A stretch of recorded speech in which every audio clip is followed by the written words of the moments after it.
میں حضرت مولانا عادل صاحب دامت خاتم عالیہ کا انتہائی مشکور ہوں کہ انہوں نے ہماری ریکویسٹ کو قبول کرتے ہوئے لاہور سے سیالکوٹ تشریف لائے. اللہ تعالیٰ ان کا نا اپنی بارگاہ میں انتہائی قبول فرمائے. آمین. اور جو خیروں کے کام لوگوں کے لیے خاص طور پہ نکاح کے معاملات میں بڑی آسانیوں کا اللہ ان کو ذریعہ بنا رہا ہے. اللہ ان کو اور خیروں کا ذریعہ بنائے اور بلکہ ہر معاملے میں اللہ پاک ان کو خیروں کا اور آسانیوں کا ذریعہ بنائے.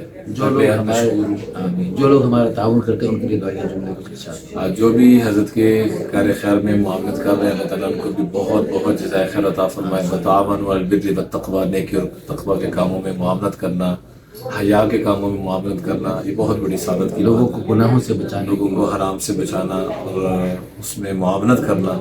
اللہ تعالیٰ تمام معاونین کو انتہائی جزائے خیر عطا فرمائے. ہمیں دارالعلوم شہابیہ میں آ کر بہت خوشی ہوئی، دیکھ کر بہت اچھا لگا. حضرت مولانا عمران بشیر صاحب کو اللہ پاک نے یہاں کا یوسف بے تاج بادشاہ بنایا.